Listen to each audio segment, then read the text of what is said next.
ತುಂಬ ಚೆನ್ನಾಗಿದೆ. ಅತ್ತೆ ಮಾವ, ಏನು ಇಷ್ಟು ಬೇಗ ಹೊರಟ್ಬಿಟ್ರೆ ಇನ್ನೊಂದು ದಿನ ಇದ್ದು ಹೋಗ್ಬೋದಿತ್ತು, ನಾವು ಇನ್ನೂ ಉಪಚಾರ ಮಾಡೋದು ಬಾಕಿ ಇತ್ತು ಅಂತೆಲ್ಲ ಮಾತ್ರ ಹೇಳ್ಬಿಡಿ. ನನಗದೆಲ್ಲ ಆಗಲ್ಲ. ನಾನು ಇವತ್ತಿನ ಮಟ್ಟಿಗೆ ಬಂದಿರೋದೇ ದೊಡ್ಡದು. ನಂಗೆ ಮತ್ತೆ ಬರೋಕ್ಕೆ. ಅಯ್ಯೋ ಅಳಿಯಂದ್ರೆ, ನನಗೆ ಗೊತ್ತಿಲ್ವಾ ಪಾಪ, ನಿಮಗೆ ಎಷ್ಟು ಕೆಲಸ ಇರುತ್ತೆ, ನೀವು ಎಷ್ಟು ಬ್ಯುಸಿ. ನೀವೇನೋ ಯೋಚಿಸ್ಬೇಡಿ, ಆರಾಮಾಗಿ ಹೋಗ್ಬಿಟ್ಟು ಬನ್ನಿ. ಏನಂದ್ರೆ ಹೋಗ್ಬಿಟ್ಟು ಬನ್ನಿ ಅಂದ್ರ ಮತ್ತೆ ಯಾವಾಗ ಬರ್ಬೇಕು? ಮತ್ತೆ ತೊಲಗೋ, ಮತ್ತೆ ಬರೋ ಆಲೋಚನೆನೂ ಮಾಡಬೇಡ.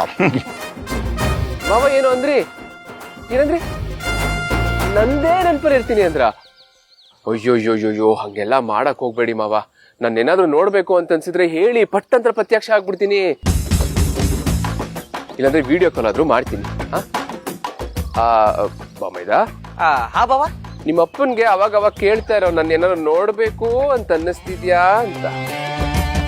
ಸರಿ ಬಾವ.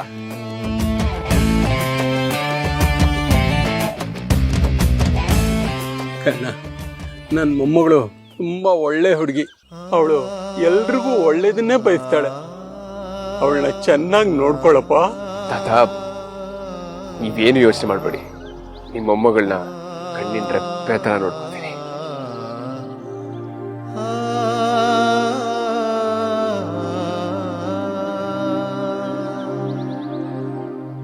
ಕ್ಯಾಪ್ಟನ್,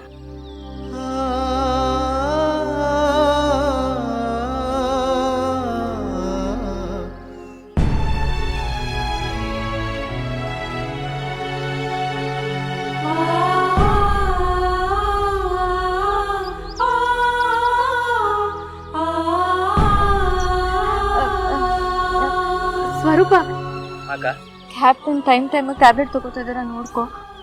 ಸರಿ ಅಕ್ಕ.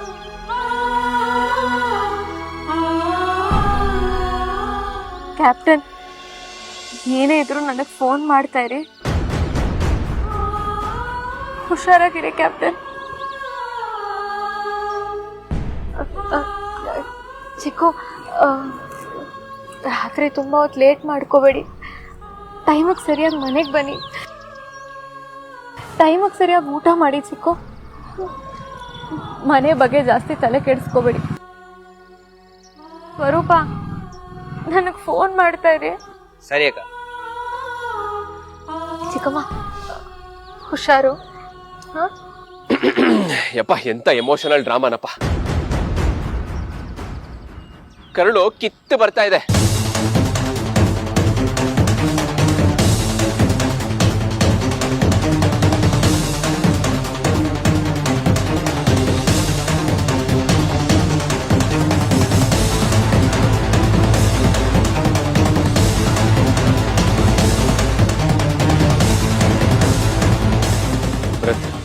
ನಿನ್ ಮನೆಗೆ ಹೋಗಿರೋ, ನನಗೊಂದು ಸ್ವಲ್ಪ ಕೆಲಸ ಇದೆ, ಮುಗಿಸ್ಕೊಂಡ್ ಬಿಡ್ತೀನಿ.